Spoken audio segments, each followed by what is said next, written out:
Now it's 6. Future dentists don their white coats in Joplin as they get ready to begin dental school this year. Plus, the 3rd annual Kids Fest takes place at Ron's Supermarket in Pittsburgh, Kansas. And talks have concluded in Alaska between President Trump and Vladimir Putin. What both leaders had to say about their conversation.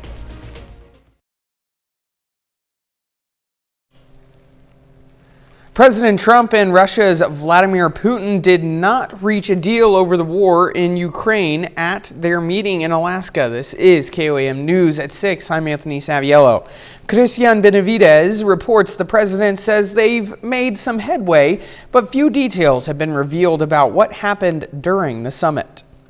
We had a very productive meeting. Ultimately, there was no deal following the much-anticipated meeting between President Trump and Russia's Vladimir Putin. The president said some progress was made, though the meeting ended hours earlier than initially planned. We had an extremely productive meeting, and many points were agreed to. There are just a very few that are left. Some are not that significant. One is probably the most significant. But we have a very good chance of getting there. In Alaska, Trump greeted Putin on the tarmac. It was the first time Putin met with a U.S. president since the beginning of Russia's 3.5-year assault on Ukraine. Putin has seized about 20% of Ukraine's territory. 400,000 Ukrainians have been killed or wounded, along with nearly 1 million Russian soldiers, underscoring how complicated any deal is. Russia continued its attacks ahead of the summit. Something Ukrainian President Vladimir Zelensky pointed out in a video he posted Friday, in which he added, "We hope for a strong position from America." Zelensky and European leaders were not invited to Friday's meeting. President Trump spoke with them on the way back from Alaska. Zelensky said he planned to travel to Washington to meet with Trump on Monday. Now it's really up to President Zelensky to get it done. And I would also say the European nations, they have to get involved a little bit. But it's up to President Zelensky. I think we are, and if they'd like, I'll be at that next meeting. During joint remarks in which they took no questions, Putin complimented President Trump and said he agreed with the president's long-held assertion that the war would have never happened if Trump had been in office. Christian Benavidez, CBS News. On Fox News, the president also said that he and Putin got along great and that Putin supported Trump's unproven claims about mail-in voting in the 2020 election. Well, let's go ahead and check in with Chris Warner for a first look at our weather. Yeah, we had a pretty decent day for us out there. It was hot, though, and we've had those high heat index values. A look from earlier this afternoon, downtown Pittsburgh. You can see we had partly cloudy skies, and that was the expected case there. MoDOT camera, 20th and Range Line in Joplin, looking back to the north again a little earlier today. Plenty of folks out on the road, and I guarantee you every last one of them probably had that AC cranked up. All right, 75 where we started yesterday, well above average there, and 7 degrees above average, where we made it to 98 yesterday. Still not to record levels, which is, that's fine, but still hot. Our average high is again about 90, and since Thursday we've just seen temperatures climbing and staying hot, and they will continue to do so. Heat advisories across the entire region. Again, the latest of these are running through Monday, which we'll break down for you here in a little bit later. As we go through the rest of the evening, we're looking at clear skies, or mostly clear skies. We'll be back into the low 80s by 11, and we're starting our day once again already above normal, mid-70s by 6 and near 80 by 8 o'clock in the morning. Do have some pop-up storm chances here and there, and eventually we will get some relief from the heat. Go over those details with you here in just a few more minutes. Anthony? Chris, thanks. Well, the school year is getting underway, and Kansas City University dentistry students in Joplin participated this afternoon in their traditional white coating ceremony. 80 dental students were welcomed with this white coat ceremony. The ceremony marks their official start of dental school. While the ceremony takes place every year, there is one student who stands out among the rest. Balancing the rigors of my academics, my personal life, and my work has definitely been a challenge, but I think that has made me a resilient person and has helped me with my time management, and I think that I just pretty much look at the bigger picture when getting through these obstacles. Mahangos is a former Marine and mother of 3. She looking to take on dental school as her next challenge. Fans of Pitt State made their way out to Ron's Supermarket today for their third annual Ron Supermarket Kids Fest. The day was filled with games, activities, and food for kids and their families, with special guest appearances from the Pitt State football team. I thought we've got to find a way to connect the community of Pittsburgh to the community of Pittsburgh State, and working with people at Pitt State, it was one of those where it was just kind of like, hey, this is a great idea. We can get teams out here interacting with kids and talking to them, and kids getting to have a good time and just showing support for each other. All of this took place in the Ron Supermarket parking lot. Well, Sudstock 2025 is here in Carthage, Missouri. The event put on by the Alliance of Southwest Missouri aims to provide good, clean fun for the entire family. It's free to attend. The event also featured inflatables, foam cannons, hot dogs, and much more. The city of Carthage is totally invested in this, and the Alliance, the Carthage Community Coalition, and so we just love people and we want them to come experience that. But more than anything, we want kids to understand, and parents, the harms of vaping and trying to prevent that. So we want to be clean on the inside and the outside. The Alliance of Southwest Missouri says their purpose is to advance the well-being of kids and the grown-ups in their lives throughout Southwest Missouri. Coming up, flu season is approaching and experts are encouraging you to get your flu shot. Plus, a scary discovery at the Lake of the Ozarks now has the Missouri Health Department conducting an investigation. You may have already gotten the notification from your pharmacy or doctor to schedule a flu shot. Chris Bryant spoke with a medical specialist about what to expect from the upcoming flu season. The new flu season is expected to start in October, and in Missouri, during the previous flu season, influenza A was the most common strain that doctors treated. It seems like every year the flu season sort of extends further and further into the spring months. So that's something to be aware of, and when you're deciding about when to get the vaccine, I think that's a question I get a lot. And I used to say, as soon as it's available, maybe you should get it. But it's a timing issue too, because that flu season does extend sometimes into May. According to the Missouri Department of Health and Senior Services, in 2024 and 2025, the flu season saw higher cases than the previous year. In total, there was a total of just over 137,000 cases of the flu in the season. When it comes to deciding whether to get vaccinated, Dr. Taylor Nelson with the University of Missouri Health says it isn't just about protecting yourself. Individual level, it's of course important to protect yourself, but you're also protecting your loved ones, your friends, people you don't even know who may have a higher risk for more severe infection. The CDC recommends that most people get the flu shot starting in September or October, and with those that are high risk of severe complications, getting them in early September. In addition, it's important to note that the flu vaccine takes about 2 weeks to become effective. Therefore, it's best to get vaccinated early in the flu season to ensure maximum protection. No vaccine is perfect. Certainly, there are times where we have people who get infections who've had the vaccine. And so, we're not shooting for 100% protection necessarily. But if you do get the vaccine, typically you'll have a milder illness as well. Healthcare providers say if you have questions or concerns about getting a flu shot, it's best to talk with your healthcare providers when it comes to your concerns. Very, very rare exceptions. Someone who is truly allergic to maybe the vaccine components that are used, and not just egg-based. We do have non-egg-based vaccines. And so there are many, many times we can get around any potential concerns for allergies. So I think essentially anybody who's over the age of 6 months, in particular, it's important if you do have those, those comorbidities, heart conditions, lung conditions, advanced ages, those kinds of things, because the flu can actually cause a more severe illness and sometimes even death. A little later, a brain-eating amoeba is discovered at Lake of the Ozarks, leaving a patient in intensive care. What health experts are saying when we come back.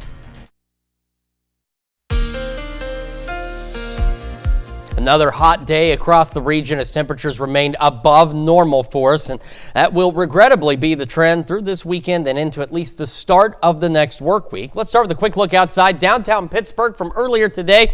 Again, partly cloudy skies, otherwise not too bad, at least from the skies perspective, but down here at the surface, heat index values are climbing and we do have heat advisories. Now again, 5 different weather service offices cover our region. All of these still have varying expiration times. Springfield, though, still continuing through Monday at 8 o'clock. Tulsa's gone ahead and gone out not just for our Saturday, but for Sunday as well. And the others are still set to expire later, but could very well and would not be out of the question for them to be reissued heading into our Sunday. Future track, we could start seeing as we head into our Sunday afternoon an isolated pop-up shower or rumble of thunder. It's a very low chance, but it's a little better than what we were looking at on Friday for these pop-up storm chances. But again, the majority of us, unfortunately, will remain dry. Now we go into our Monday, things do change up a bit. Temperature-wise, they don't. But by Monday afternoon, we're looking at least right now at maybe some slightly better pop-up storm chances. Now, again, a number of us will remain dry. And with pop-up storms, remember, it does not a guarantee that you will see rain in these exact locations, but it is at least a possibility as we head into our Monday, and then we'll see that chance return as we roll into Tuesday. Our heat index values, though, still are just, I don't know what this is, but it is uncomfortable. We know that much. 105, getting close to 110 again as we roll into Sunday afternoon.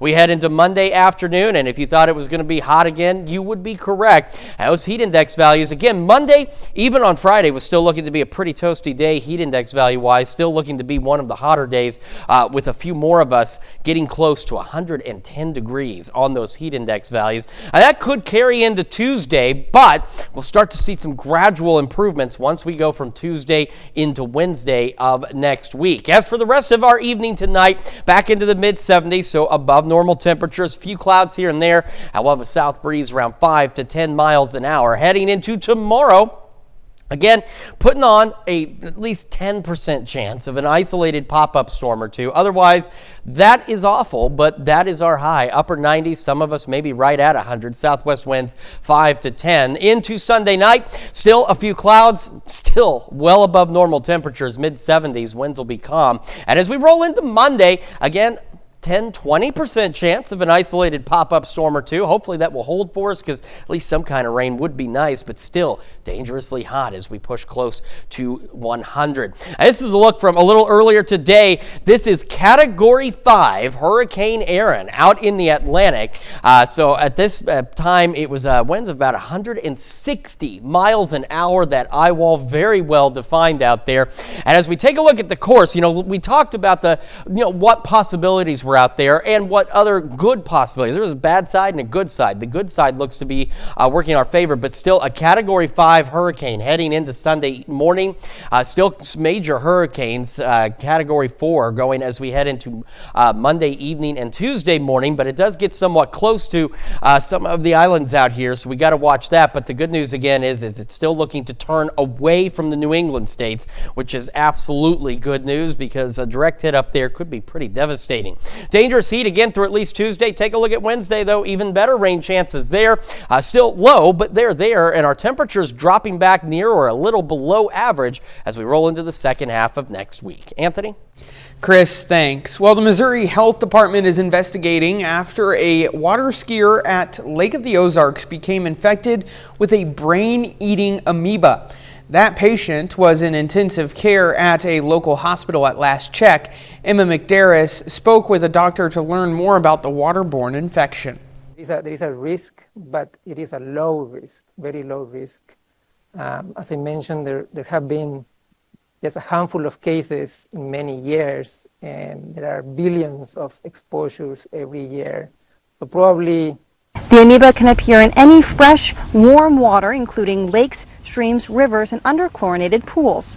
Swimmers ingest the bacteria through their nose and can start feeling the symptoms 1 to 12 days after exposure. It's a brain inflammation or brain infection, so headache, fever, stiff neck, vomiting, change in the mental status of the patient, confusion, coma, seizures. There are a few ways swimmers can try and keep the bacteria out of their body. Try to keep the nose shut or use nose clips to prevent that the amoeba from entering the nose. And also keep good maintenance of pools and water systems with good chlorination. The lake area is gearing up for the annual Lake of the Ozarks shootout next weekend, which normally brings in extra business. City officials say they have received some worried calls, but a state park marina employee I spoke to off camera said they haven't had any visitors calling and canceling their rentals.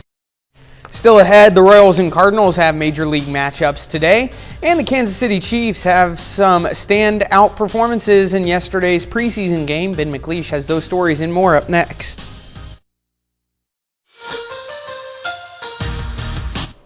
In Major League Baseball, the Royals and Cardinals have home matchups today.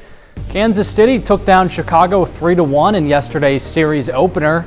Now they'll look to clinch the series with Michael Lorenzen on the mound. A win tonight would put the Royals above 500. They currently sit just 4 games out of a wild card spot, so these games against one of the Major League's worst teams are huge. KC has 6 games with the AL Central leading Tigers to close out the month of August, so the Royals need to capitalize against lesser opponents. But tonight's game is still scoreless in the first. The Cardinals are in a very similar spot to the Royals. They're 1 game below 500. Both teams have been hovering around that mark for the past month. And St. Louis has a tough matchup tonight against the New York Yankees. The Redbirds can help out the Royals tonight because the Yankees are the team holding that last AL wildcard spot. Cards are also in their own wildcard race, just 3.5 games behind the scuffling Mets. But right now, the Yankees already jumped out to a 2-0 lead in the first. Last night, the Kansas City Chiefs took on the Seahawks in the second preseason game. And this one was definitely more exciting for Seattle fans, as the Seahawks dominated 33-16, but we all know preseason games don't count for much. We did get to see some nice performances yesterday, though, including at the QB position. Career journeyman Gardner Minshew signed a 1-year deal with the Chiefs this offseason. Here he connects with tight end Robert Tonyan for a touchdown. Tonyan's another guy with lots of starting experience. He could play a role for the Chiefs this season. And a guy like Gardner Minshew is very valuable if Patrick Mahomes were to go down for a few weeks. You can trust Minshew to come in and hold his own. But altogether, not a super exciting game for Kansas City. The Chiefs' second and third team defenses had trouble stopping the Seattle offense, giving up 268 yards on the ground. But again, I wouldn't read too much into these games. Here's the game's box score. Minshew and Tonyan had nice performances, and the rookie class has some production as well. 7th round running back Rashard Smith totals 38 yards, and every defensive selection, Norman Lott, Williams, Gillott, and Bassa, make an impact on the stat sheet. On the PGA Tour, the league's top golfers wrap up day 3 of the BMW Championship. Here's the leaderboard heading into the final round, and Robert McIntyre, shooting 16 under, has a commanding 4-stroke lead over the world's #1 golfer, Scottie Scheffler. Third place is Ludwig Oberg at 10 under. It's mostly a 3-man race for the final 18 holes, but obviously anything could happen. McIntyre will be under a lot of pressure to close this one out, with Scheffler breathing down his neck. Last weekend, we saw Tommy Fleetwood give up his lead on the final day, so we should have an exciting final round of the BMW Championship.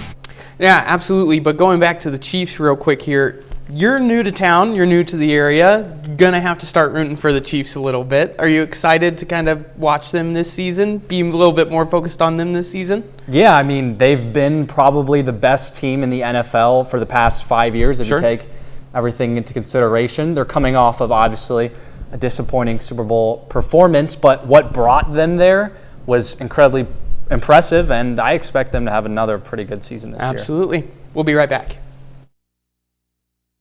That's been our time for now. Join us right back here at 10. Have a great evening.